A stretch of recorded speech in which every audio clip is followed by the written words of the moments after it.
नाम आद्या। चलो आद्या prayer start करेंगे। ओम ओंकार बिंदु संयुक्तम नित्यं ध्यायन्ति योगिनः कामदं मोक्षदं चैव ओंकाराय नमो नमः। ओम स्वस्ति स्वस्ति स्वस्ति। Now rub your palms, touch your eyes, then open your eyes.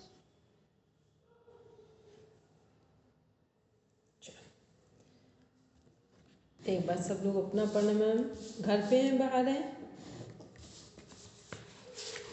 घर पे हूँ। अच्छा चलो सब लोग अपना अपना सिलेबस एक बार देखेंगे जो हम लोग कॉग्निटिव साइकोलॉजी पढ़ रहे थे उसको देखेंगे। चलो सीमा मैम एक बार कॉग्निटिव साइकोलॉजी के जो पॉइंट्स थे 6 उनको बोलेंगे।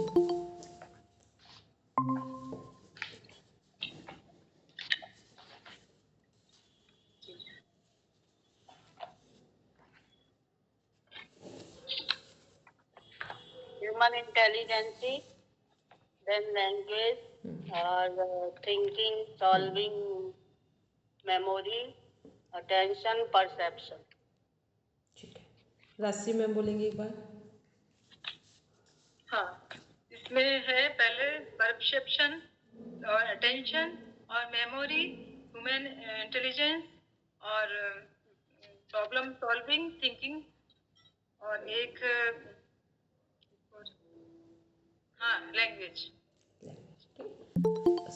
और सभी को जब एक साथ मिक्स करेंगे तो क्या हमारे बिहेव में दिखेगा? Human intelligence. ठीक है जब सब प्रॉपर वे में वर्किंग में होंगे उन सबको कनेक्ट करके हम क्या समझते हैं कि व्यक्ति की इंटेलिजेंसी कैसी है। ठीक है वो इंटेलिजेंट है या नहीं है, उसका आईक्यू लेवल कितना है। क्योंकि किसी का आईक्यू लेवल हम लोग कैसे पता लगाते हैं कि जब हम लोग ये सारी चीज़ें व्यक्तित्व में देखते हैं। तो आईक्यू लेवल जो नॉर्मल होता है वो कितना है, औसत वाला जो एवरेज आईक्यू लेवल है वो कितना है 90 to 100। ये एवरेज होता है, इसमें लोग ठीक ठीक प्रोग्रेस कर रहे होते हैं। दीदी एक बार फिर से रिपीट करिए। 90 to 100 ये एवरेज लेवल है आईक्यू लेवल। और जब ये 70 से नीचे जाने लगता है तो फिर मेंटली बच्चे रिटायर्ड होते जाते हैं। 70 तक में सुधार के चांसेस हैं और भी हैं सुधार के, लेकिन जैसे ही 40 क्रॉस कर गया तो फिर ना के बराबर हो जाते हैं। फिर उनमें बहुत लंबा अगर कोई प्रयास कर रहा है, बहुत डेप्थ में प्रयास कर रहा है, आयुर्वेद योग सबको एक साथ लेके चल रहे हैं तो वहाँ पे भी है चांसेस, लेकिन फिर वो पूरा नहीं कह सकते हैं। ठीक है वो चलिए अब हम लोग देखते हैं। कल हम लोग ने बात की थी कॉग्निटिव साइकोलॉजी पर, हम लोग ने 2 दिन क्लास ली और रचना जी का एक क्वेश्चन था जिसको कल पूरी तरीके से हमने सॉल्व नहीं किया था। रचना जी ने कहा था कि अगर फीमेल की ही दुश्मन है या उनको पसंद नहीं करते तो फिर विमेन डे क्यों सेलिब्रेट किया जाए। क्वेश्चन बहुत इम्पॉर्टेंट क्वेश्चन था। ठीक लेकिन उसका अर्थ ये है कि फीमेल जब अपने अस्तित्व में आती है तो वही सृष्टि के सृजन में भी अग्रणी भूमिका निभाती है। और जब सृष्टि में नकारात्मक ऊर्जाएं आ जाएं तो भगवान शिव महादेव भी उन्हीं का आवाहन करके नकारात्मक शक्तियों का विध्वंस करवाते हैं। ठीक तो इसलिए अपनी पावर कहाँ है इसके एक चरण है। ठीक तो ये क्या है कि जब हम लोग इसको समझते हैं तो जो भी फीमेल अपने सामान्य जीवन से थोड़ा उठ कर देखती हैं, जो हमारा घर खाना पीना पहनना इससे जब ऊपर उठकर देखना शुरू करते हैं तो फिर वो सब कोई एक दूसरे के सब सपोर्ट में आते हैं। और जब तक वो केवल इस लेवल पे हैं कि मेरे कपड़े अच्छे हैं आपके कपड़े अच्छे हैं, मेरे महंगे हैं आपके सस्ते हैं, मेरा फर्नीचर बहुत महंगा है घर का आपका, मेरी गाड़ी कौन सी है BMW है या नॉर्मल गाड़ी है हमारी, बस ये वाले स्तर पे जब तक रहेंगे तब तक सारी चीज़ें होती हैं। जैसे ही आप इससे एक स्टेप ऊपर उठते हैं ये सारी चीज़ें शांत हो जाती हैं। ठीक है तो इसलिए अब रचना जी का क्वेश्चन का सवाल अब पूरा हो गया। ठीक क्योंकि कल सोने से लेके सुबह हो गया, हम गए कहीं आए तब तक गूंज रहा था मेरे माइंड में। बोलेंगे हदी भैया। दीदी आवाज क्लियर आ रही है ठीक से। सभी को नहीं आ रही है? आप सीमा जी दोबारा से रीज्वाइन कर हाँ लीजिए। सीमा एक बार रिज्वाइन कर लीजिए, क्योंकि सबको आ रही है तो इसका मतलब एक बार आप लीव करके और फिर ज्वाइन कीजिए। बोलेंगे हल्दी भैया? प्रणाम मैम। प्रणाम भैया। प्रणाम सर। हाँ। प्रणाम मैम। मैंने ना वो प्रेमचंद जी की कोटेशन पढ़ी थी, उसमें उन्होंने पुरुष और स्त्री के बारे में लिखा है। पुरुष मतलब वो परमात्मा वाला और प्रकृति वाला नहीं, नॉर्मल जो हम मेल और फीमेल है। तो उन्होंने बोला जो पुरुष है उसके अंदर पशुत्व थोड़ा होता ही है, और वो चाहे जितनी मर्जी कोशिश कर ले उस पशुत्व को नहीं हटा सकता है। और जब वो किसी तरीके से भी जिस दिन वो उस पशुत्व को हटा देगा तो वो स्त्री बन जाएगा, क्योंकि प्रकृति की परिकाष्ठा स्त्री है। और मैम हमारी ना दादी जी बताते थे, तो मतलब जैसे हम तो बोलते ना पुराने जमाने के लोग ऐसे पुराने, जो हमारी दादी जी बोलते थे कि जो आदमी है वो तो बैल की तरह है, उसको तो बस बाहर घूमना है, सर्दी गर्मी जो भी है। और जो स्त्री है वो गाय की तरह है, उसका पूरा ध्यान रखना पड़ता है, उसको पूरा का पूरा सब होता है। और मैम ये पहले भी यही चीज चलती थी, वो तो बाकी जो ये वेस्टर्न और ये सारा कल्चर आता गया मुगलों वाला, तो उस चक्कर में अदरवाइज तो ऐसी था बस। नहीं, बिल्कुल सही बात है ये। और पता है इसीलिए क्या कहा जाता है कि यदि जितने संत महापुरुष अब तक हुए हैं, जो भी चाहे वो भगवान जी से जोड़े या संत महापुरुषों की श्रृंखला देखें, सबका एक ही कहना है, यदि परमात्मा को भी प्राप्त करना हो, मोक्ष को भी प्राप्त करना हो, एक ही ज्ञान होगा, एक ही सब कुछ होगा, सारे इंतजाम कर दिए जाएं, स्त्री पहले पहुंचेगी। ठीक क्यों पहुंचेगी? क्योंकि जो फ्लेक्सिबिलिटी वाली जो योग्यता है वो हमारी जन्मजात है हमारे पास। तो हम ऐसे तो नॉर्मली कुछ भी करते रहें, लेकिन एक बार हमने कहा ना कि सामान्य जीवन से उठकर बस देखने की नज़रिया डेवलप हो जाए, तो आप तो क्या है कि फिर वो हम लोग बहुत फास्ट जा सकते हैं। और हम लोगों के फास्ट जाने का मतलब क्या है यहाँ पर, कि हम फिर अपने आसपास, अपने घर में, अपने लोगों को बदलने में भी किसका स्थान होगा? फिर हमारा ही होगा।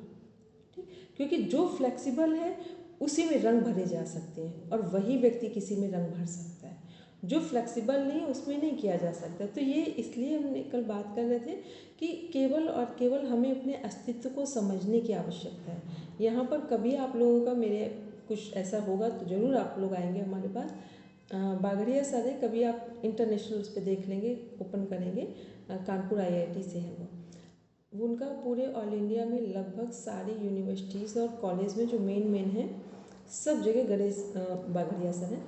तो उनका सभी जगह ह्यूमन वैल्यूज़ करके कोर्स यूनिवर्सिटीज़ में लॉन्च कर दिए गए हैं। उनका कहना है वो जब उनकी क्लासेस होती हैं तो वो पहले पूछते हैं सुविधाएं चाहिए या संबंध चाहिए। क्वेश्चन समझ जाए, सुविधाएं चाहिए या अच्छे रिलेशनशिप चाहिए।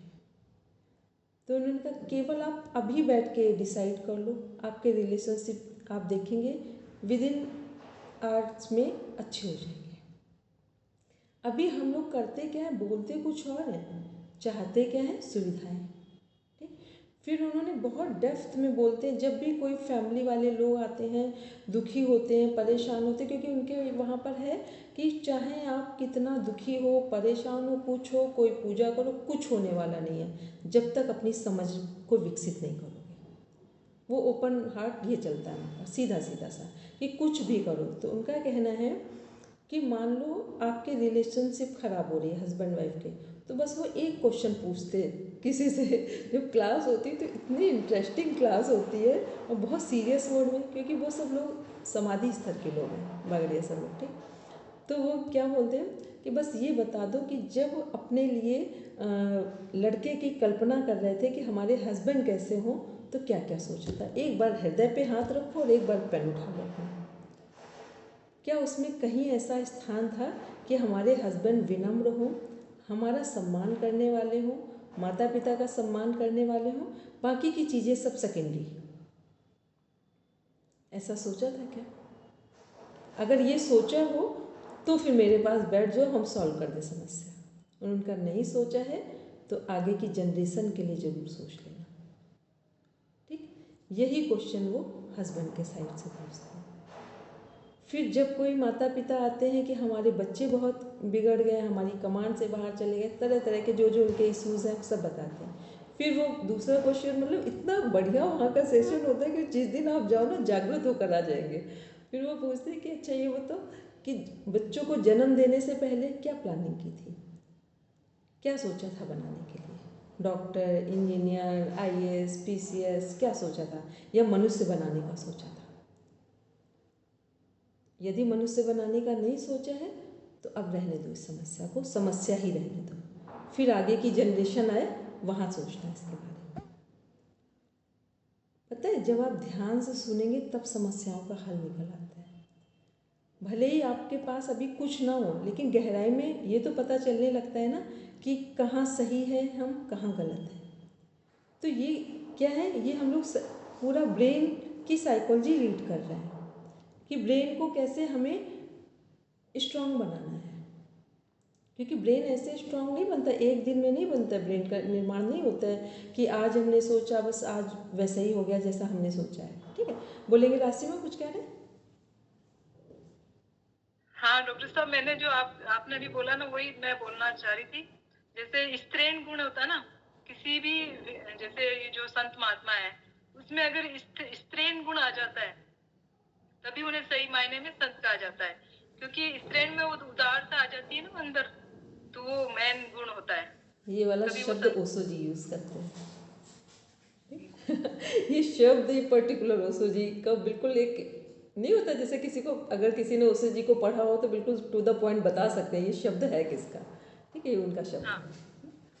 हाँ ये तो ये क्या है कि ये सही बात है कि जितने भी संत महापुरुष जब परमात्मा को प्राप्त करते हैं तो वो फिर जो फीमेल की क्वालिटीज़ होती हैं उधर चले, और जब तक उनके अंदर ये चीज़ नहीं आती है तब तक वो फिर वहाँ पहुँचते नहीं हैं। क्योंकि वहाँ पहुँचने के लिए ईश्वर प्रणिधान चाहिए। ईश्वर प्रणिधान स्त्रीण गुण है, ठीक है, वो उन्हीं का है।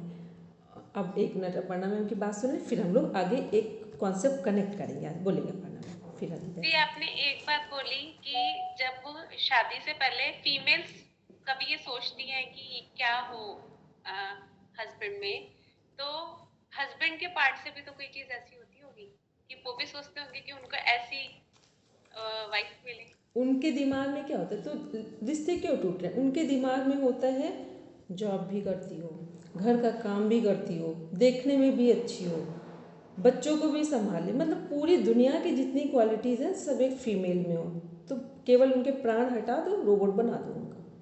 ठीक है, तो इसीलिए वो सुखी नहीं है। नहीं तो क्या आपको लगता है कि एक फीमेल, अगर मेल पर्सन ये सोच रहा हो कि मेरे घर जो वाइफ आएगी उसके जो अपने मेन कर्तव्य वो करेगी, उसके साथ केवल हमें उसे क्या करना है, एक ब्लेसिंग्स के दायरे में रखना है। केवल इतना वो सोच भर ले तो घर का नक्शा बदल जाए। ठीक है, लेकिन वो ईगो पावर इतना होता है कि वो सोच ही नहीं पाते हैं ऐसा। ठीक है, अब प्रणाम है भैया। प्रणाम सर, सभी को प्रणाम। चलिए हरदीप भैया बोलेंगे क्या कह रहे हैं।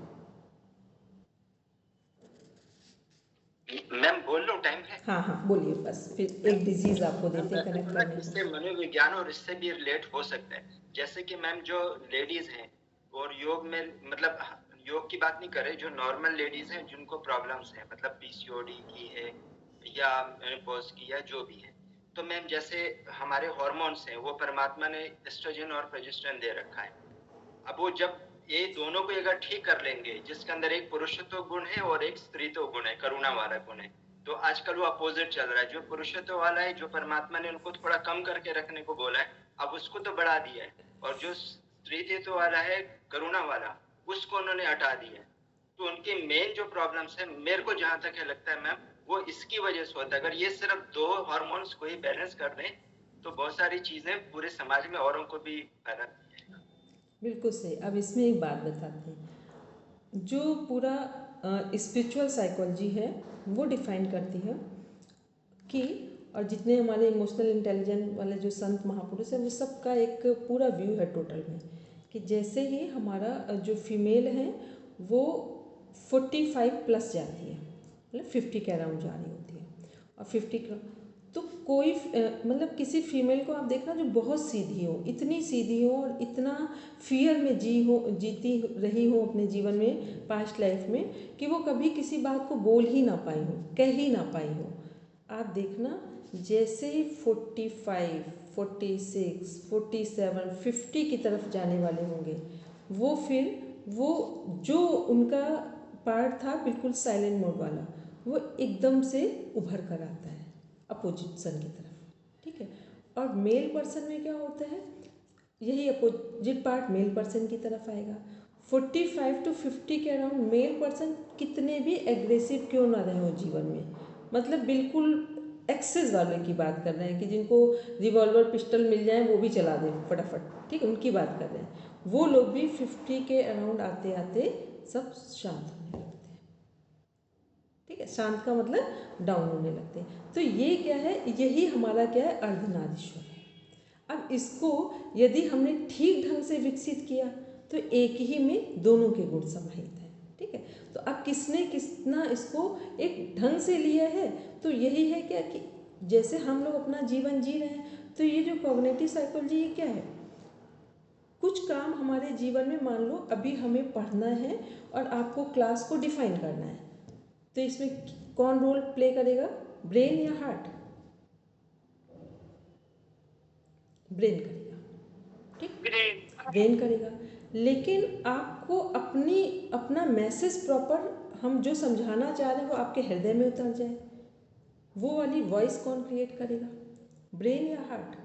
वो हार्ट करेगा, ठीक। तो ऐसे ही हमारे जीवन में बहुत सारे काम हैं जो ब्रेन से कनेक्टेड होते हैं, या परसेंटेज ब्रेन की तरफ अधिक होगा, और बहुत सारे काम हैं जो हार्ट की तरफ होंगे। तो यही हमारे जीवन में अर्धनारीश्वर कनेक्ट हो रहे हैं, ठीक है। ऐसे ही पुरुषों की तरफ है, तो ये क्या है, हमारे अंदर दोनों चीज़ें हैं। बस जो हम लोग फीमेल हैं उनका परसेंटेज 50 के पहले अधिक है, और जो मेल है उनका 50 के बाद अधिक है, बस इतना है केवल अंतर। तो ये कॉग्निटिव साइकोलॉजी क्या है कि जितना हमारा ब्रेन प्रॉपर वे में स्ट्रांग होगा तो ब्रेन का पार्ट पूरा होता है, क्योंकि जितना हम लोग डिसीजन लेंगे या जो हम लोग काम करेंगे, बाहर की चीज़ें वो सब ब्रेन से जाएंगी, लेकिन हम लोग ब्रेन से किसी को आशीर्वाद नहीं दे सकते। ब्रेन से रुपए दे सकते हैं कि इसे 5 लाख देने, कि 10 लाख देने, कि 10 रुपए देने, लेकिन ब्रेन से आशीर्वाद नहीं जाएगा, ब्लेसिंग्स नहीं जाएंगी। तो ये क्या है कि ब्रेन और हार्ट के कार्यों को हमें ठीक ठीक पता होना चाहिए कि ब्रेन के कार्य क्या हैं और हार्ट के कार्य क्या हैं। तो ये क्या है, ये हमारा है कॉग्निटिव साइकोलॉजी, जो हमारे ब्रेन से कनेक्ट हो रही है। अब हम लोग लेते हैं एक डिजीज़ को, सपोज करके ले रहे हैं साइकोसोमेटिक डिजीज़ है हमारी डायबिटीज़, या इससे भी ज़्यादा डेप्थ में चले जाएं, कॉन्स्टिपेशन को लेते हैं, ठीक। कॉन्स्टिपेशन पे आते हैं, तो सबसे पहले कॉन्स्टिपेशन हमारे किस सिस्टम से रिलेटेड है, अब अपना अपना पेन भी यूज़ करेंगे, ठीक, क्योंकि अब हम आपको होमवर्क भी देंगे इसी के बिहाफ पर। डाइजेस्टिव सिस्टम हो गया, ठीक है, कॉन्स्टिपेशन में। अब आते हैं, यदि हम एनाटॉमी फिजियोलॉजी के टर्म में देखें तो क्या डिस्टर्ब है जिसके कारण कॉन्स्टिपेशन की समस्या बढ़ी है, बोलेंगे हदी भैया? Ma'am largest intestine. ठीक है, और स्टमक। ठीक है, और आपने कौन सा प्रश्न, मैं सुन नहीं पाई। हमने बोला कॉन्स्टिपेशन मीन्स क्या बोलते हैं, कब्ज की समस्या है, ठीक है। पूरी दुनिया में इस समय सबसे अधिक कोई समस्या बढ़ी हुई है तो कब्ज है, कॉन्स्टिपेशन है, ठीक है मैम। Stress, brain. हाँ, ठीक है, हाँ बोलेंगे अपर्णा मैम? कॉन्स्टिपेशन की प्रॉब्लम तब होगी जब हम किसी चीज को छोड़ ही नहीं पा रहे हैं ना, अभी नहीं, अभी केवल एनाटॉमी फिजियोलॉजी में एक एक टर्म में जाएंगे हम लोग, ठीक है। अभी केवल एनाटॉमी फिजियोलॉजी में आए हम लोग बात कर रहे हैं।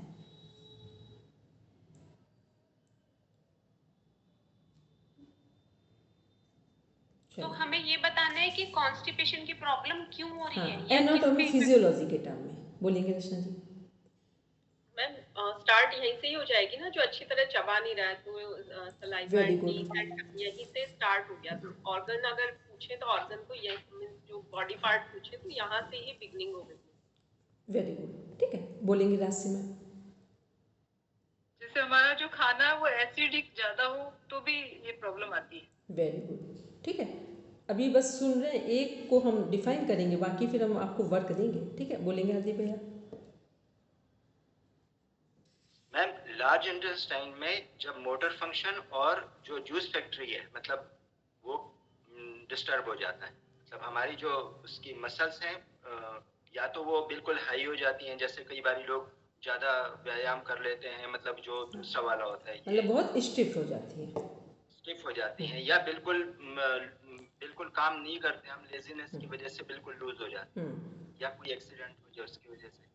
और या मैम जैसे उसमें जूस बनते हैं, हमारी जो लार्ज इंटेस्टाइन में जूसेस बनते हैं जो हमारे मिनरल्स, विटामिन्स और वाटर को पूरा सिस्टम में लेके आते हैं। तो जब हम तला भुना उल्टा सीधा खाते हैं सिर्फ पेट भरने के लिए, तो वो जूस फैक्ट्री बंद हो जाती है, वो जूसेस नहीं बनते हैं। जो हमारा हाइड्रोक्लोरिक अम्ल है, एसिड है, ठीक है, पेनक्रियाटिक जूस है, हमारा लीवर से गॉल ब्लड जो हमारा बाइल निकल रहा है, ठीक है, ये सब प्रॉपर तरीके से सीक्रेट नहीं होंगे, ठीक है, बोलेंगे पढ़ना में।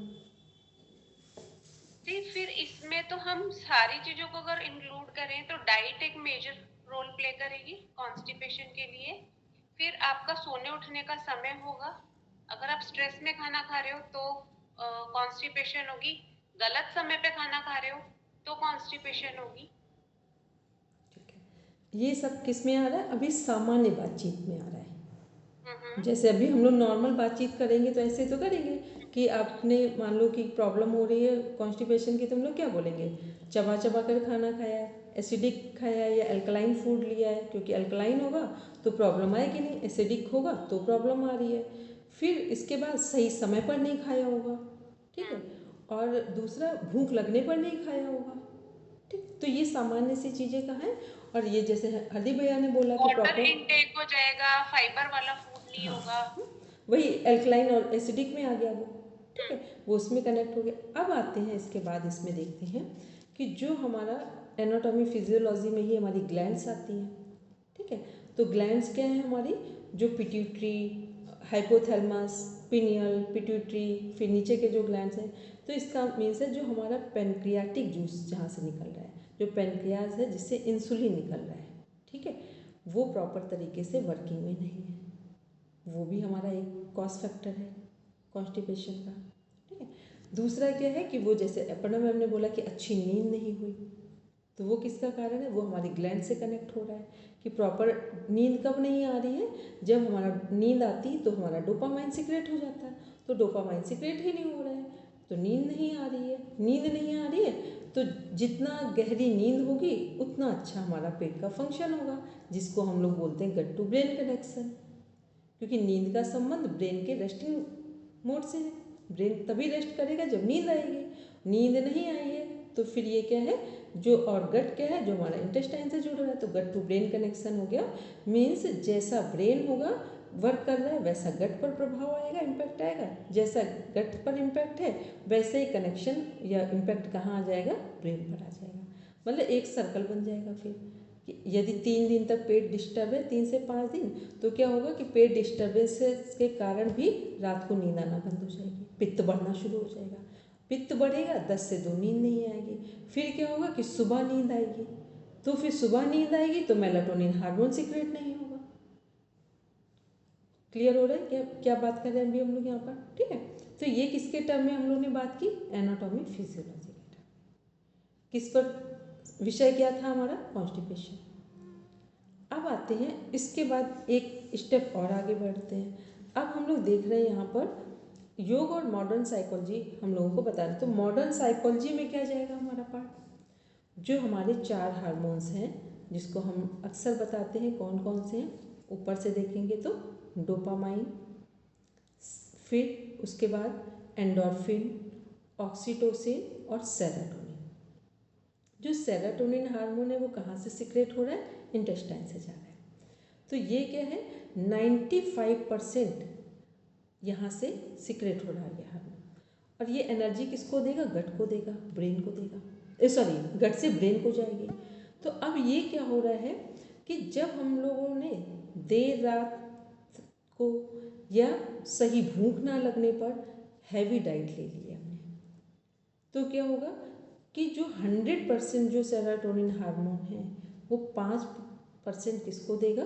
ब्रेन को, हार्मोन्स का सिक्रेशन होगा, और 95% 95% क्या करेगा? भोजन को पचाने में समय लगा देगा। तो इसीलिए जो लोग बहुत हैवी डाइट लेते हैं और इसके बाद वर्क इतना अच्छा नहीं करते हैं, फिजिकल वर्क, तो क्या होता है फिर उनका ब्रेन कमज़ोर हो जाता है। और आप देखना जितना मजदूर वर्ग है वो शरीर से बहुत काम कर सकता है पर दिमाग से नहीं कर सकते। क्यों नहीं कर सकते?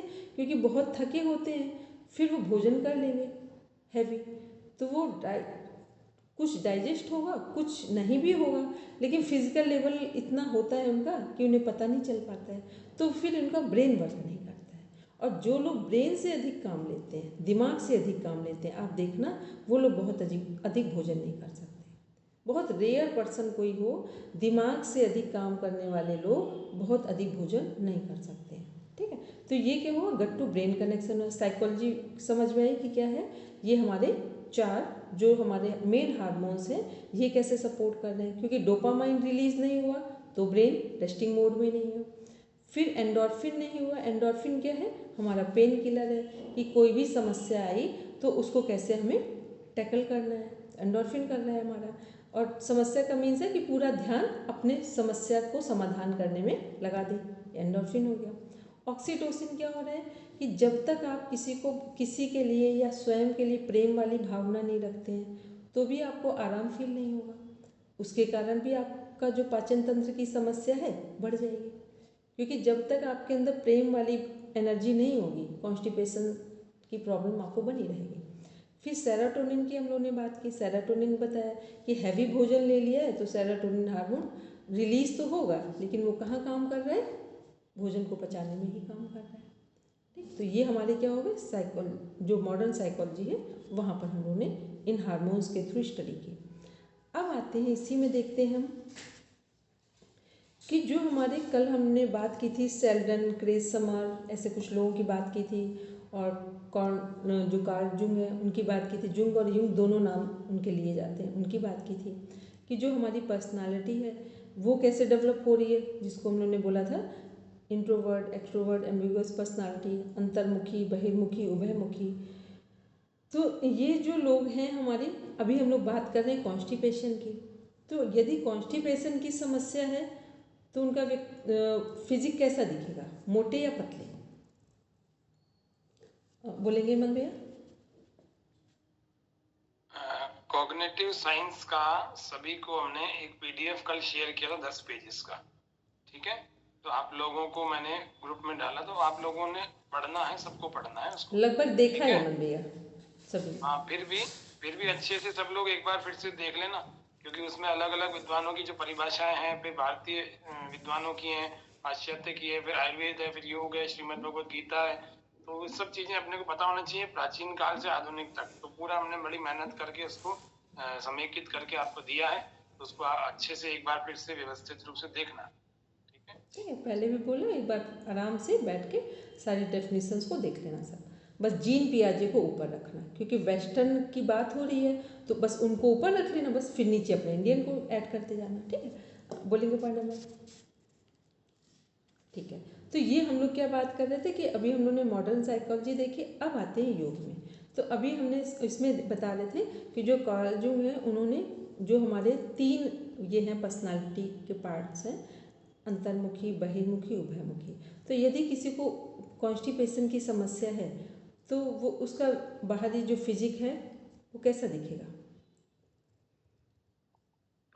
पतला ही दिखेगा मेरे साथ। सब लोग अपने अपने हिसाब से बताओ, फिर हम समझ गए, क्योंकि ये बिल्कुल अब कॉमन, ये क्या हो रहा है ये अब आपके अनुभव पर डिपेंड करेगा। ये थेरेपी का पार्ट जा रहा है। ठीक है, बोलेंगे पढ़ना? मोटा होगा। सब लोग अपना अपना बोलेंगे। रचना जी सोच रही है अब हम किसकी तरफ बोले, मोटे की तरफ। पतला होगा। हाँ मैम एक्चुअली मैं अस्थमेटिक हूँ, लेकिन मैं कभी भी ओवरवेट नहीं हुई, अंडरवेट भले ही हो गई। अब कहते हैं कि कफ वाले मोटे होते हैं, वो भी नहीं है। आप अब इसलिए नहीं हुई। कॉन्स्टिपेशन के लिए एक मान के चलते हैं कि जिनको कॉन्स्टिपेशन है वो मोटे होने चाहिए, बट मेरे ससुराल में सब को कॉन्स्टिपेशन है और सब बहुत पतले हैं, इतने पतले के लगता है खाना ही नहीं खाते सारा मैं खाती हूँ, मैं बहुत मोटी लगती हूँ उनके आगे सही बोला। देखो रचना जी, आप तो इसलिए मोटी नहीं हो सकती है क्योंकि आपने अपने दिमाग पर बहुत काम किया है, ठीक है, दिमाग से बहुत काम लिया है, तो इसलिए आपका कफ वाली प्रकृति आपके दिमाग पर काम कर गई है, तो इसलिए आपका मोटे होने का कोई सवाल नहीं है। अब नहीं, सीमा मैंने में क्रॉनिक कॉन्स्टिपेशन वाले लोगों को मोटा ही देखा है। मेरी फैमिली में जिनको क्रॉनिक कॉन्स्टिपेशन है वो मोटे हैं सारे। ठीक, दीदी मेरी फैमिली में तो मेरे हस्बैंड को कॉन्स्टिपेशन कई सालों से तो पतले ही है ठीक है, इसीलिए तो हमने कहा सबसे पूछ ले। हरदीप भैया। मैम मेरे को लगता है कि जैसे जिनको कॉन्स्टिपेशन होएगा तो उनकी सांसें थोड़ा जल्दी जल्दी चलेंगी, मतलब, और उनका पोस्चर ठीक नहीं होएगा। कॉन्स्टिपेशन वाला, हाँ बोलेंगे मत भैया, वो हरदीप भैया। मैम और मोटा पतला तो कुछ भी हो सकता है मैम, वो तो उसकी प्रकृति के ऊपर भी हो सकता है, वात प्रकृति है या कफ प्रकृति है। बाकी तो मैम जहाँ तक है मैम उसका पोस्चर ठीक नहीं होगा और जो सांसें और थोड़ा मतलब वो रहेगा ओवर एक्टिव टाइप का। ठीक है, देखो ये बात बिल्कुल सही है कि जो कॉन्स्टिपेशन के पेशेंट होते हैं वो दोनों ही हो सकते हैं, पतले भी हो सकते हैं और मोटे भी हो सकते हैं, दोनों हो सकते हैं, ठीक है, इसमें कोई डाउट नहीं है। क्योंकि जो लोगों को कॉन्स्टिपेशन बहुत सीवियर है उनको दो ही कंडीशन में देखा जाता है, या तो अंडरवेट या तो ओवरवेट। जो BMI का रेशियो वो नहीं होगा उनका, अंडरवेट होंगे या ओवरवेट होंगे, ठीक है। ये कॉन्स्टिपेशन के जो पेशेंट है उनका एकदम, और ये हो सकता है कि जैसे कभी किसी को 2-3 दिन का हुआ कॉन्स्टिपेशन, कहीं पब्लिकली वो कहीं घूमने गया, कोई बाहर का खाना खाना हुआ, कहीं ऐसी सिचुएशन हुई, वो 2-3 दिन 1 हफ्ते वाले की बात नहीं कर रहे हैं। जिनको महीनों से है, सालों से कॉन्स्टिपेशन की प्रॉब्लम है, ये वही लोग हैं जो मतलब उनका जो फिजिक होगा वो अंडरवेट होगा या ओवरवेट होगा, ठीक है। बोलेंगे पढ़ना जी, उनमें पृथ्वी तत्व ज्यादा होगा? नहीं, पृथ्वी तत्व अगर ओवरवेट है तो होगा, अंडरवेट है तो नहीं होगा।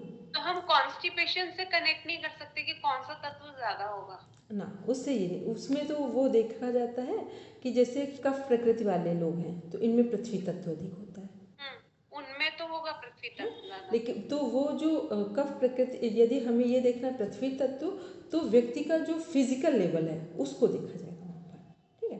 तो अभी हम लोगों का क्वेश्चन में क्या चल रहा है कि जो हमारे कॉन्स्टिपेशन है उसमें 2 डिवीज़न है, एक अंडर और एक ओवर, बीच वाला कुछ भी नहीं है यहाँ पर, ठीक। और प्लस में अगर हम उनके नेचर को देखेंगे तो वो थोड़ा सा चिड़चिड़े से होंगे, थोड़ा नहीं होंगे, एग्रेसिव भी बहुत होंगे, होंगे, थोड़ा नहीं। एग्रेसिव भी होंगे वो। कॉन्स्टिपेशन जिनको है उनको आप ये नहीं सोच सकते अगर सीवियर वाले हैं कि वो थोड़ी देर बाद क्या कहेंगे, थोड़ी देर में इतने इमोशनल हो जाएंगे, ऐसा लगे बस आप आंखों के तारे हो गए उनके, और कुछ उनको उनका सामान नहीं मिला तो बस आपको कहाँ पहुँचा दे वो, ठीक है। क्योंकि क्या होता है ना, कॉन्स्टिपेशन का मीन्स ही है कि उनकी जो बड़ी आंत है वो पूरी तरीके से डिस्टर्ब है, वहाँ पर जो मल है, जो भोजन है वो सड़ रहा है वहाँ पर, ठीक है। तो वो चीज़ है, तो जहाँ कोई गंदगी पड़ी होगी तो वहाँ हमारी सोच, उसी का तो प्रभाव गट टू ब्रेन जो है कनेक्शन है, तो गट का कनेक्शन कहाँ हो रहा है, ब्रेन से हो रहा है, तो जो वहाँ गंदगी है वही ब्रेन में आ जाएगी, वही प्रभाव ब्रेन में चला जाएगा सीधा, ठीक है। और क्या हो रहा है कि इतना दिनों से, लंबे समय से प्रॉब्लम है, तो प्रॉब्लम के कारण क्या हो रहा है कि जितना जितना प्रॉब्लम लंबे समय से है उतना ही जो हमारी बड़ी आंत है वो खराब हो चुकी है, ठीक है, और उसका इम्पैक्ट सीधा जा रहा है ब्रेन पर। तो जो सेरोटोनिन हार्मोन है जो लंबे समय से केवल बड़ी आंत में गंदगी को ही समाप्त करने में रिलीज कर रहा है अपना जो एसेंस है, अब वो क्या होगा कि लेकिन लंबे समय से करने के कारण सेरोटोनिन जो ब्रेन को जाना चाहिए था वो पहुँचे ही नहीं वहाँ पर, तो ब्रेन तो ऑटोमेटिक वीक होता चला जा रहा है। ठीक है, तो ये क्या हुआ, ये है हमारा जो प्रॉपर तरीके से जिसको हम लोग देख रहे हैं कि जो हमारा हमने बोला था अंतर्मुखी, उभयमुखी, बहिर्मुखी व्यक्तित्व में हम जब बात कर रहे थे तो हमने हमारा क्वेश्चन क्या था कि बाहर से फिजिक कैसा दिखेगा, तो दोनों में दिखेगा, बस संतुलन में नहीं दिखेगा, संतुलन में नहीं दिखेगा। बोलेंगे आरती भैया, बस फिर हम कनेक्ट करते हैं प्रॉपर, आगे बोलेंगे। मैम जो आयुर्वेद है ना वो तो इसको मानता नहीं है, वो तो कहता है कि मल जो है वो हमारी स्ट्रेंथ है, बट अगर हम बिल्कुल कॉन्शियस नहीं होएंगे कि देखा देखी कि मेरे को 2 दिन तो नेचुरल कॉल नहीं आया तो ये कॉन्स्टिपेशन है, नहीं, अगर वो हमें तकलीफ नहीं दे रहा है और हमें जरूरत नहीं है खाने की तो खाना छोड़ दो, नेचुरल कॉल आ जाएगा तो वही यही चीज हमारी स्ट्रेंथ है हमारे लिए। बट अगर वो प्रॉब्लम क्रिएट नहीं कर रहा है तब तक, और अगर क्योंकि मैम कई बार क्या होता है कि हम देखा देखी मतलब क्योंकि कॉन्शियस तो हम होते नहीं, जागृत है नहीं, बस किसी ने भी बोल दिया फटाफट दवाई खा लिया। अब ये है कि नेचुरल कॉल नहीं है और खाने की जरूरत नहीं है तो मत खाओ, पर वो अब क्या करेंगे कि पार्टी में भी जाना है, बाहर से भी बहुत कुछ खाना है, तो चलो दवाई की पुड़िया खा लेते हैं और ऐसे चलेगा, तो फिर वो क्रिएट करता है प्रॉब्लम। अदरवाइज आयुर्वेद कहता है कि ये जो मन है जब अगर वो नेचुरली नहीं आ रहा है तो वो स्ट्रेंथ है हमारी। तो लेकिन उसमें हाँ ये है तो, पर स्ट्रेंथ तब है जब हम भूख लगने पर भोजन करते हैं, तब वो स्ट्रेंथ है। यदि भूख लगने पर भोजन नहीं कर रहे हैं तो वही हमारी वीकनेस है। ठीक है, केवल मनुष्य को छोड़कर, जागृत की बात नहीं कर रहे हैं, ठीक है, मनुष्यों को छोड़कर बाकी जो जितने भी यूनिवर्स में क्रिएचर्स हैं, जीव जंतु प्राणी हैं, वनस्पति की बात नहीं कर रहे हैं, वो सभी यदि उनको एक दिन ऐसा फील हो कि आज पेट ठीक नहीं है तो वो भोजन नहीं करते। ठीक, और हम लोग क्या करते, भोजन नहीं करेंगे तो सब पूरे घर के लोग परेशान हो जाए, इन्होंने भोजन नहीं किया सुबह से। ठीक, तो अब वो नहीं किया तो उसके बदले में क्या चाहिए। ठीक, अगर रोटी सब्जी जो खा रहे थे अब ब्लड जाएगी। ठीक, और अच्छे अच्छे व्यंजन आएंगे क्योंकि 2 दिन से भोजन नहीं किया है। ठीक है, तो ये क्या है कि हमें यही नहीं पता है कि जब हमें भूख नेचुरल नहीं लग रही है या पेट डिस्टर्ब दिखाई दे रहा है तो सबसे पहली सरल टेक्निक है कि हम 1 से 2 दिन के लिए सॉलिड डाइट लेना बंद कर दें। और ज़्यादा डिस्टर्बिंग मोड में हम फील कर रहे हैं पेट की सिचुएशन को या पाचन तंत्र को, तो क्या कर दें कि लिक्विड वाली डाइट में भी कुछ चीज़ें ले लें, जैसे नारियल पानी हो गया या तुलसी वाला पानी, पुदीने वाला पानी, वो भी थोड़ा थोड़ा सा होता है ना कि जैसे हमारे शरीर में पानी की कमी ना, बस उस तरह से ले लें। तो ये क्या है कि पहले तो हमें बस यही क्लियर करना है कि जब कॉन्स्टिपेशन की जो समस्या है, यदि नेचुरल आयुर्वेदिक की बात करें तो वो सब क्या है, भूख लगने पर, और सबसे सरल उपाय है कि जब पेट की समस्या हो तो 1 से 3 दिन भोजन को ना करें और फिर लिक्विड वाली डाइट पर आ जाएं तो नेचुरली हील हो सकता है, अदरवाइज हील नहीं होगा। फिर लोग क्या करते हैं कि 3 दिन फिर दवाएं लेना शुरू, फिर चूरन लेना शुरू हो जाए, फिर वो पता नहीं कितने सारे उपाय करते हैं। ठीक है, तो वो कोई सोल्यूशन नहीं है। तो अब आते हैं एक एक करके सोल्यूशन पे। सबसे पहले देखते हैं हम लोग, फर्स्ट सोल्यूशन है जो एनाटॉमी फिजियोलॉजी के टर्म में कि भोजन को चबा चबा कर लेना है। सबसे पहला चबा चबा कर लेना है, भूख लगने पर लेना है जब नेचुरल भूख लगे, और भूख से कम लेना है भोजन, भूख लगने पर और भूख से कम लेना है। और बाई चांस अगर ऐसा लग रहा है कि हमने अधिक ले लिया है भोजन तो फिर नेक्स्ट जो टाइम है उस भोजन को स्किप कर दें तो भी नॉर्मल हो जाएगी बात। ठीक है, अब आते हैं इसके बाद हम लोग देखते हैं साइकोलॉजी में। तो साइकोलॉजी में क्या है कि हमें अच्छी नींद लेनी है, जितनी हमारी गहरी नींद होगी उतना ही हमारी पाचन शक्ति स्ट्रांग होगी। और गहरी नींद के का संबंध क्या है, जो हमारे 4 हार्मोन्स हैं, साइकोलॉजिकल हार्मोन्स हैं 4, वो क्या होंगे, सब प्रॉपर अपना वर्क करेंगे। अब आते हैं इन सब के बाद देखते हैं इसी में साइकोलॉजी में एक जो कॉस्ट फैक्टर देख लेते हैं और उसका सॉल्यूशन भी देखते हैं। मनोविज्ञान का ऐसा मानना है कि कोई व्यक्ति कितना भी अच्छा कुछ कर ले, अपना ट्रीटमेंट कर ले, योग में आए पूरी दुनिया का ट्रीटमेंट करा ले, लेकिन यदि उसको जीवन में कुछ छोड़ने की आदत नहीं है, कुछ छोड़ने की आदत नहीं, या कुछ ऐसी चीज़ें हैं जो व्यक्ति, वस्तु, परिस्थिति में जिसको वो परमानेंट चाहता है, कभी हमसे छूटेगी ना, परमानेंट जिसको सोच रहा है कि ये मेरे साथ ही रहे, तो ऐसे लोगों को कॉन्स्टिपेशन से छुटकारा कोई भी पैथी और कोई भी योग के, आयुर्वेद के एक्सपर्ट नहीं दिलवा सकते। ठीक है, ये मनोविज्ञान में है। तो पहले जिसको इस तरह का अटैचमेंट हो, तो वो अपनी जिन चीज़ों से भी अटैचमेंट है, पहले उनके प्रति न्यूट्रल हो। यदि न्यूट्रल होने की स्थिति बनेगी तो कॉन्स्टिपेशन से बाहर आ सकते हैं, अन्यथा फिर कोई पैथी काम नहीं करती है। ठीक, अब देखते हैं हम लोग, सबसे पहले बात करते हैं वेदों में। ठीक, तो वेदों में क्या है? वेदों में जैसा खाएं अन्न वैसा बने अन्न मन। ठीक, वेदों से ही उपनिषद निकले हुए हमारे, तो जैसा खाएं अन्न वैसा बने मन। फिर वेदों में क्या है? सर्वे भवन्तु सुखिनः है। ठीक, वसुधैव कुटुम्बकम है। यहाँ कुछ भी ऐसा है ही नहीं वेदों में कि हमारा है। यहाँ क्या है? जो कुछ है बस हम सदुपयोग कर रहे हैं, बाकी ये पूरे यूनिवर्स का है। तो वेदों की शैली में देखेंगे तो ट्रीटमेंट आज अभी इसी वक्त में लिया, तो वो क्या है? वो वैदिक परंपरा से हम बहुत दूर हो चुके हैं। अब तो हमें ऐसा लगता है, ये हमें समझ ही नहीं आता है कि पूरी दुनिया ईश्वर की बनाई हुई है पृथ्वी, और यहाँ पर जो दीवार खड़ी करते, घर बनाते, उस पर लड़ाई होती है। ठीक है, जो ऑक्सीजन पूरे टाइम मिल रहा है उसका हमें पता नहीं। जब कोरोना के टाइम पे ऑक्सीजन सिलेंडर में आ रहा था तो उस दिन लग रहा था कि हम गरीब हैं, वो अमीर है, क्योंकि वो सिलेंडर ले सकते हैं गैस का, ठीक, ऑक्सीजन वाला। तो ये क्या है? ये समझ यहाँ विकसित हो कि जो हमें फ्री में 24/7 मिला हुआ उसका हमें पता नहीं है। बोलेंगे मन में? डॉक्टर साहब, एक बड़ी अच्छी बात मेरे को जो समझ में आई अभी,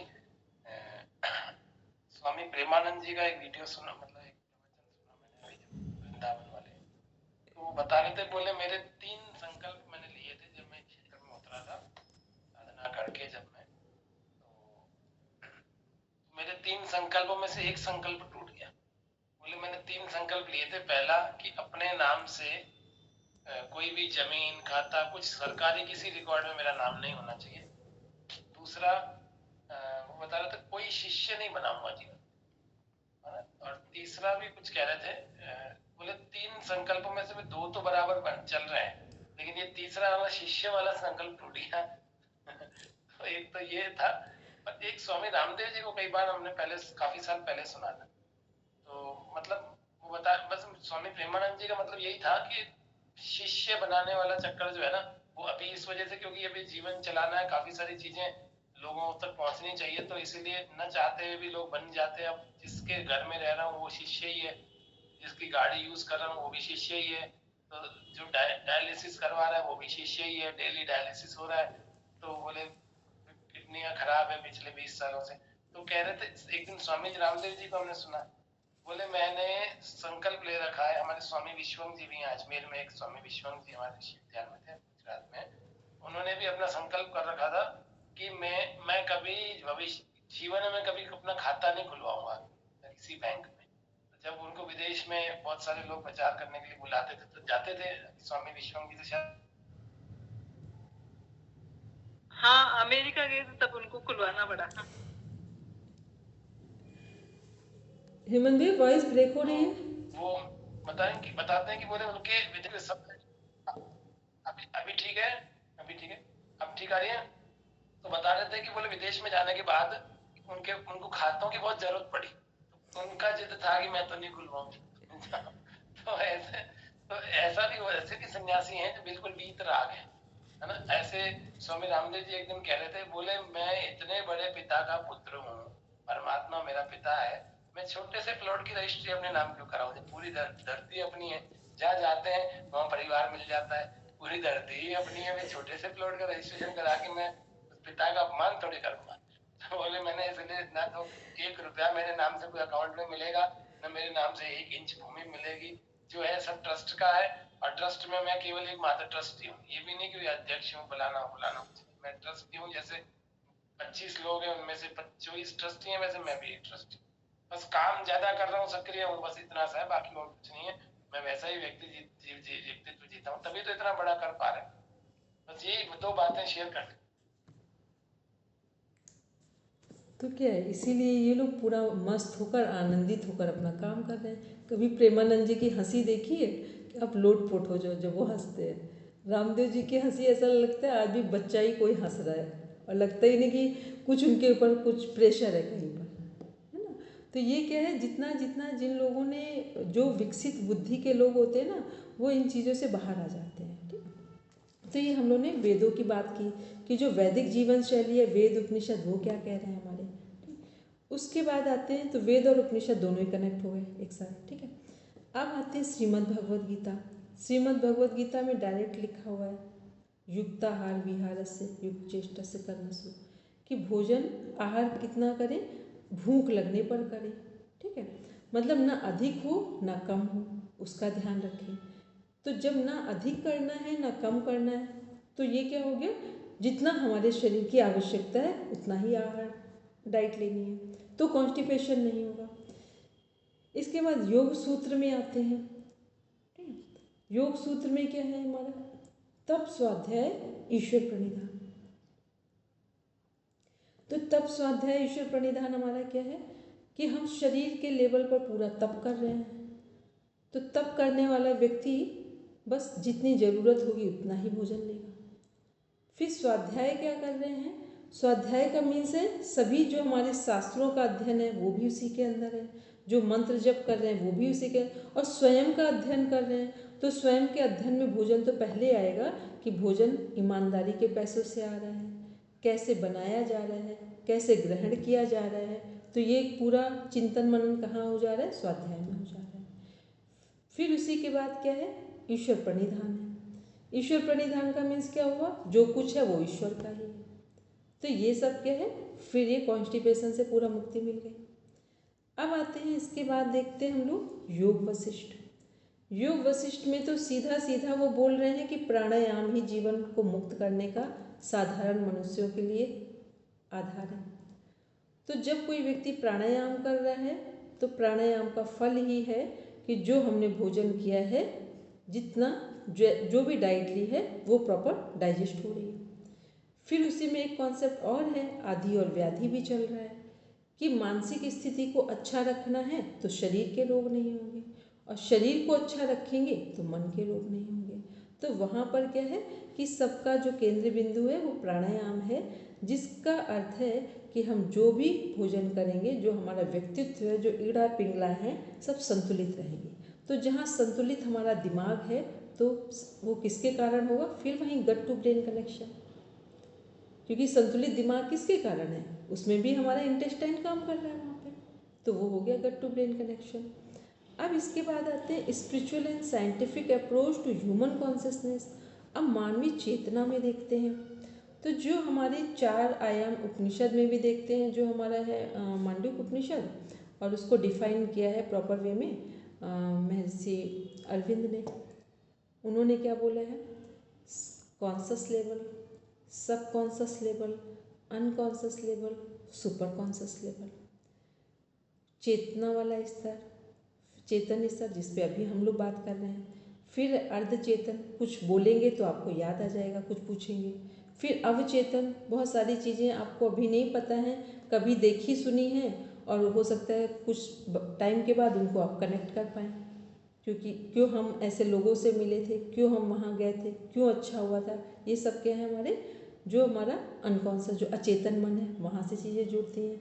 कई बार हमें बिल्कुल नहीं पता, जो हमने जीवन में नहीं सोचा उसके साथ हम कनेक्ट हो जाते हैं, जाकर वैसी घटनाएं हमारे जीवन में आ जाती हैं। तो ये क्या है हमारा, ये अनकॉन्शियस लेवल पे हो गया।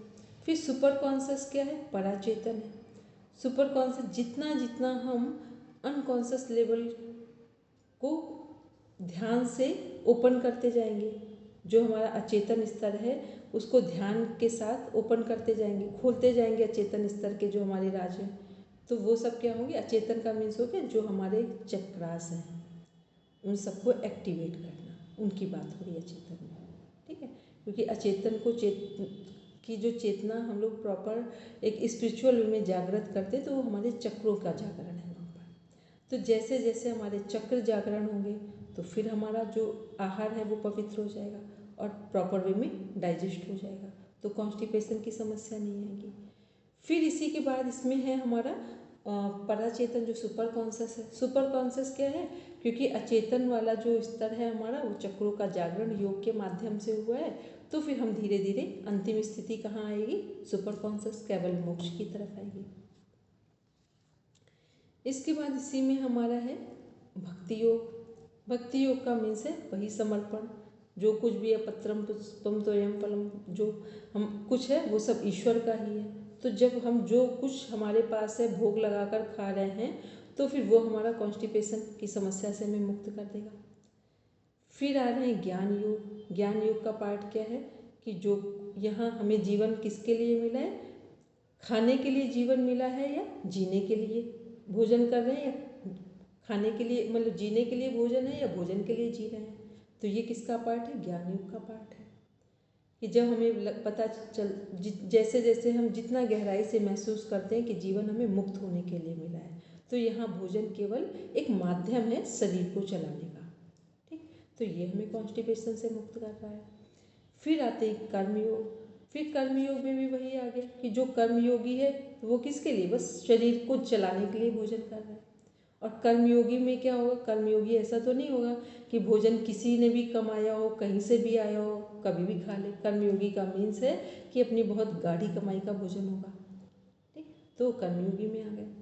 फिर है हमारा मंत्र योग। मंत्र योग हमारा जितना जितना रिफाइंड होता जाता है, जितना ढंग से पूरा डेप्थ में हम मंत्र करते हैं, तो उसकी चेतना इतनी गहरी होती है कि जिसके कारण हमारे चक्राज जो हैं चक्र हैं वो जागृत होते हैं। तो फिर वहाँ पर वही गट टू ब्रेन कनेक्शन हो गया कि जब ब्रेन रेस्टिंग मोड में है तो जो हमारा इंटेस्टाइन है वो रेस्टिंग मोड में होगा, तो फिर वहाँ कॉन्स्टिपेशन की समस्या नहीं आएगी। इसके बाद आते हैं अष्टांग योग में, जिसके जीवन में यम है, नियम है, आसन है, प्राणायाम है, धारणा है, ध्यान है, समाधि है, तो वो व्यक्ति को कॉन्स्टिपेशन होने का कोई चांस ही नहीं। फिर आते हैं हठ योग में, ईड़ा और पिंगला। यदि हमारे प्रॉपर वर्किंग में है कि जब भूख लगी हो तो कब भूख लगने के समय हमारा कौन सा स्वर चल रहा हो? पिंगला चल रहा हो, राइट नॉस्ट्रिल चल रहा हो। तो राइट नॉस्ट्रिल चलने पर भोजन करेंगे तो भोजन सही समय पर डाइजेस्ट हो जाएगा। और भूख भी हमें नेचुरल तभी लगेगी जब हमारा राइट नॉस्ट्रिल चल रहा है, तो वो क्या इंडिकेट कर रहा है कि नेचुरल भूख लगी है हमको। तो ये हो गया हठ योग का पार्ट। ठीक, हठ योग और स्वर योग कनेक्टेड हैं एक दूसरे से कि जब भी हमारा जो कॉन्स्टिपेशन की प्रॉब्लम जिनको भी है उनका जो राइट स्वर है वो प्रॉपर वर्किंग में नहीं है, या फिर लेफ्ट कंटिन्यूटी में चल रहा है या तो राइट कंटिन्यूटी में चल रहा है। तो बहुत ज़्यादा राइट कंटिन्यूटी में चलेगा तो ऐसे लोग पतले दिखाई देंगे कॉन्स्टिपेशन की समस्या में, और जिनका राइट वर्किंग में नहीं दिखेगा वो लोग मोटे दिखाई देंगे। क्लियर ये कॉन्सेप्ट सभी को? ठीक, आज जैसे हमने ये समझाया कॉन्स्टिपेशन को, एक बार कॉग्निटिव साइकोलॉजी को पूरा रीड कर लेंगे, जो हेमंत भैया ने भेजा उसे भी देख लेंगे। जो हमने चार्ट बनाया था, हमने क्या हेमंत भैया ने पूरा भेजा था बनाकर, तो उसको देख लेंगे। फिर उसमें से कुछ मेन जो डेफिनेशंस होंगी उनको देख लेंगे। फिर कॉन्स्टिपेशन को पूरा डिफाइन करेंगे। इसके बाद होमवर्क में 4 डिजीज डिफाइन करेंगे जैसे हमने बोला है वैसे। सबसे पहले ये एक हो गया कॉन्स्टिपेशन हो गया। इसके बाद लेंगे सिंपल डायबिटीज़,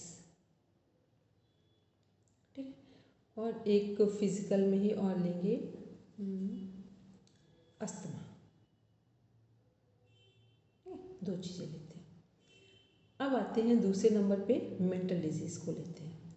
मेंटल में लेंगे डिप्रेशन और एक लेंगे स्ट्रेस। अब इनको सभी को डिफाइन करना है। हाँ, बोलेंगे पढ़ो कुछ करें। मेंटल बोलो, और मेंटल में डिप्रेशन और स्ट्रेस, ठीक है। बस इन चारों को जैसे अभी हमने समझाया है वैसे टू द पॉइंट लिखने का प्रयास करेंगे, ठीक। और पहले क्या करेंगे कि जैसे अभी हमने बोला था डाइजेस्टिव सिस्टम बताया, ऐसे सबका डायग्राम बना देंगे पहले, ठीक। ऐसा लगे कि सच में आपको कोई प्रेजेंटेशन देना हो तो कैसे आप प्रेजेंट कर रहे हैं अपनी बात को, कि डायग्राम भी है आपके पास, फिर आप एक सिस्टम से समझा रहे हैं। कुछ ऐसा लगे कि कहीं कुछ कंफ्यूज हो रहे हैं तो कुछ काम करते हुए रिकॉर्डिंग एक बार सुन लेंगे कि कनेक्ट कैसे किया है, एक सीक्वेंस कैसे उठाया था हम लोगों ने, कि पहले एनाटॉमी फिजियोलॉजी, फिर साइकोलॉजी, फिर बस एक एक स्टेप आगे बढ़ रहे थे। बोलेंगे पढ़ा एक बार ही ना जो आप स्वर योग की बात बताते हो ना, इसको एक क्लास में थोड़ा और अच्छे से बताना, क्योंकि मुझे लगता है आपसे जब सुनते हैं कि बहुत इंपॉर्टेंट चीज है ये, और हमें इसके बारे में बहुत ज्यादा नहीं पता। एक दिन एक क्लास लेंगे इसकी, ठीक है, और बहुत इंपॉर्टेंट क्लास है स्वर योग की, बहुत सारी चीज़ें उसमें सॉल्व हो जाती हैं, ठीक है। क्योंकि स्वर योग का मीन से आप देखना, जैसे किसी दिन आज ही था, हम अपने आप में सारी चीज़ को बहुत रियलाइज़ करते हैं। यदि आपका लगातार लेफ्ट स्वर चलने लगे तो आप देखना धीरे धीरे आपका मन थोड़ा सा दुखी होने लगेगा। चीज़ें वही रहेंगी, हो सकता है डेली और अधिक दिख रही हो तो आप इतना फील नहीं कर पाएंगे। फिर जब आप थोड़ी देर के बाद बहुत कॉन्शियस लेवल पे काम करेंगे तब एकदम से याद आएगा कि स्वर कौन सा चल रहा है। आप चेक करेंगे कि लगातार 3, 4, 5 घंटे से पिछले लेफ्ट चलता जा रहा है, और लगातार बहुत गुस्सा आ रहा हो, बार बार किसी से लड़ने झगड़ने का मन कर रहा हो, तो सबसे पहले लेकिन होता ही कि कई बार हमारा ध्यान जब थोड़ी देर बाद एक सिचुएशन चेंज दिखाई देती है हमारे सामने, सिनेरियो बदला हुआ दिखाई देता है, तब हमें समझ में आता है कि हम ढूंढते हैं कि कहाँ प्रॉब्लम्स आ रही हैं।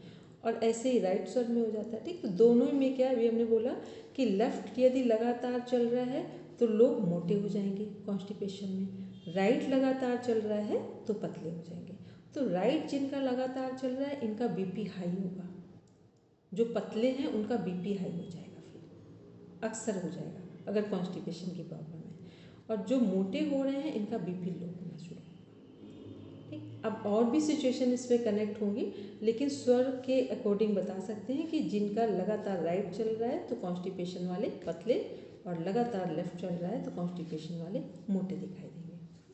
तो ये क्या है, ये इसलिए आपको ज़रूरी है, एनाटॉमी फिर यहाँ पर पूरा यूनिट रखिएगी कि जब आप किसी को डायग्नोज करेंगे तो वहाँ पर बहुत सारे, मान लो कि आप लगातार किए ही जा रहे हैं लंबे समय से ट्रीटमेंट, उसको कोई फ़ायदा ही नहीं हो रहा है, तो हमें समझना तो होगा, स्टार्टिंग में ही काउंसलिंग करके प्रॉपर तरीके से समझना होगा कि इनका कॉन्स्टिपेशन की प्रॉब्लम कब से है, उसके कारण क्या क्या हैं, और इनकी हैबिट्स कैसी हैं।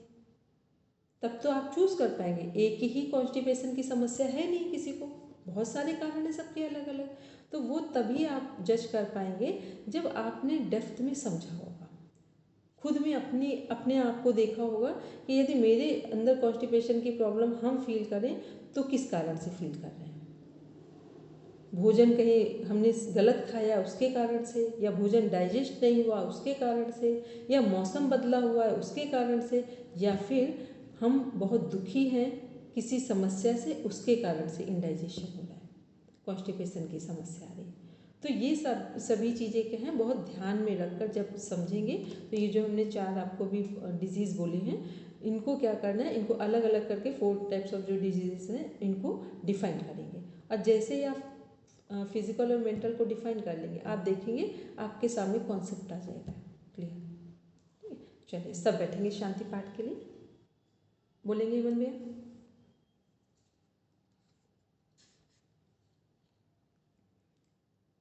तो 5 डिजीज हुई ना, डिप्रेशन और स्ट्रेस 2 और हुई ना? नहीं, एक तो हमने बता ही दिया है। अच्छा ठीक है, ठीक है, ना, ये तो समझने के लिए होगा, 2 आप अपने मन से करेंगे, ठीक है। चलिए सब बैठेंगे शांति पाठ के लिए।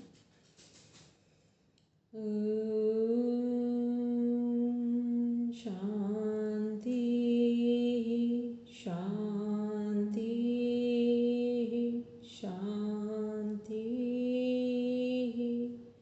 सर्वारिष्टसु शान्तिर्भवतु। Now rub your palm, touch your eyes, then open your eyes. चलिए सबको प्रणाम, शुभ रात्रि, बाय। नमस्ते दीदी। सब